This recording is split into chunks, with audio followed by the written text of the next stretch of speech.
The Galactic Council chamber fell silent as Ambassador Zoe Chen stepped onto the crystalline platform. Around her, representatives from 47 species watched with barely concealed contempt. The humans were the newest addition to the Council, mere infants in the galactic community. Counselor Vexthar, a towering insectoid from the Clitharian Empire, clicked his mandibles in amusement. The human wishes to address the Council. On what matter could such a primitive species possibly enlighten us? Zoe's expression remained neutral. Beside her, Chris Morrison, humanity's military liaison, stood at attention. His uniform crisp despite the 17-hour journey through subspace. Honored counselors, Zoe began, her voice steady. I come before you to inform you of a situation. The Zithric Collective issued an ultimatum to human colonies. In the Kepler Belt, they demanded immediate surrender or they would commence military operations within 48 hours, a rippling sound the Aquarian. Delegates' laughter filled the chamber. The Zithric are formidable. Perhaps you should have considered their offer. Your species has no experience with interstellar warfare.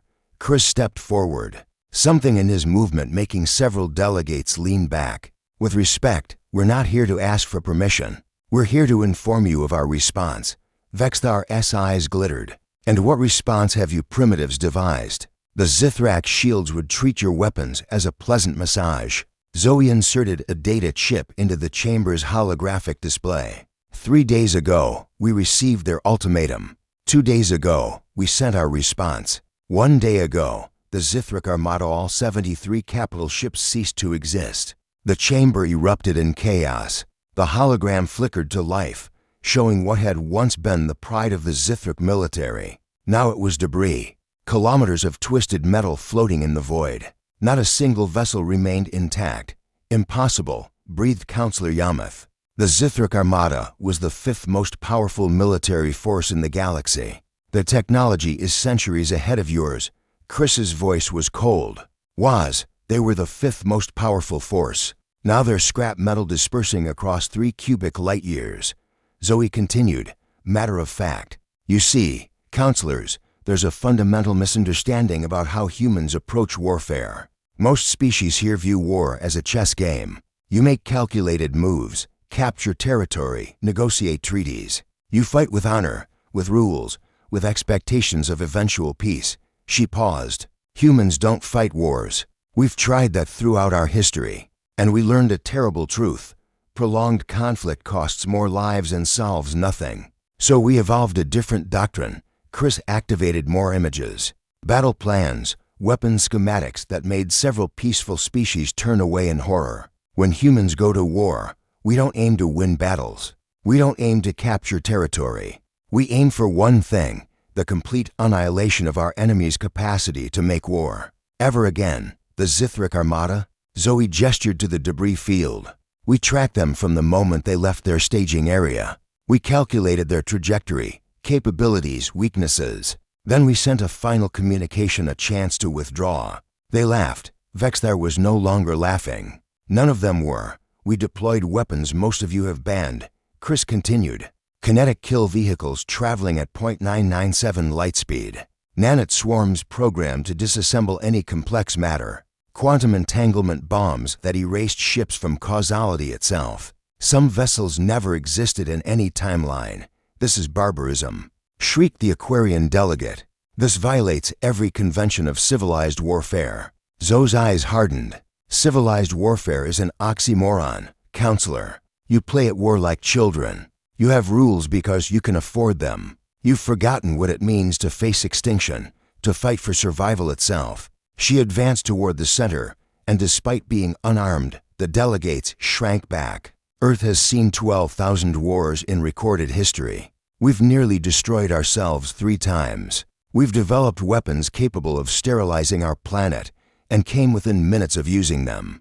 Do you know what that teaches a species? Chris answered, it teaches you that half measures cost millions of lives. If you're going to fight, you fight with everything. And don't stop until your enemy cannot threaten you again.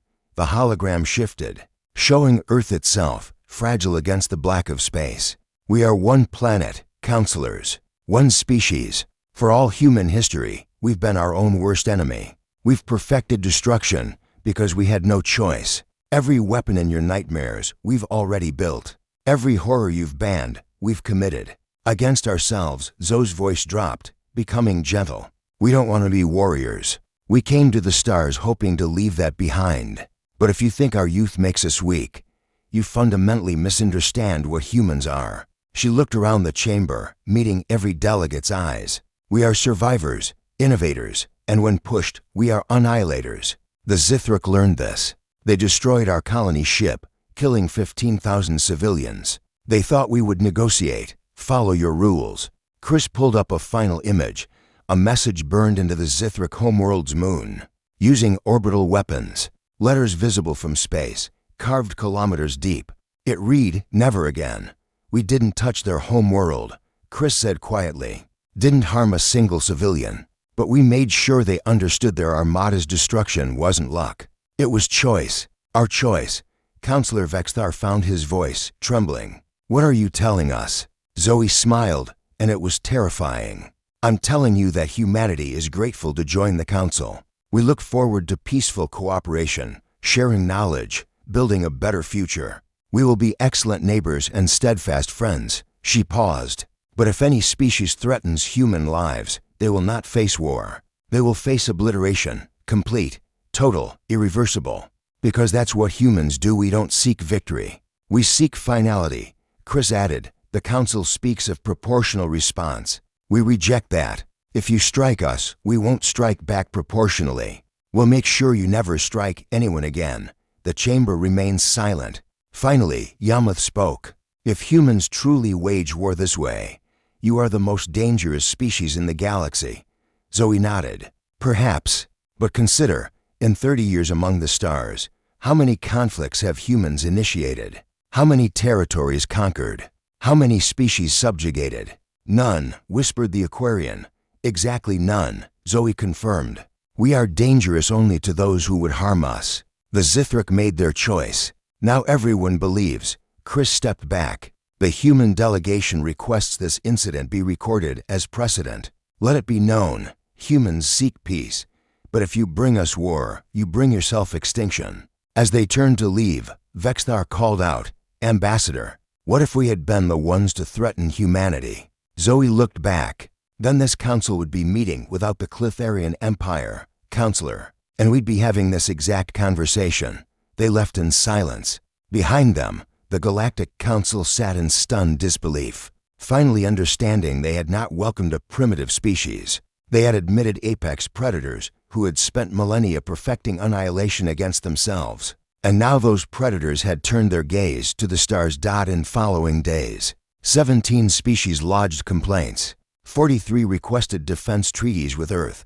The Zithrak issued unconditional surrender. And across the galaxy, a new understanding spread. Humans don't fight wars. They end them permanently.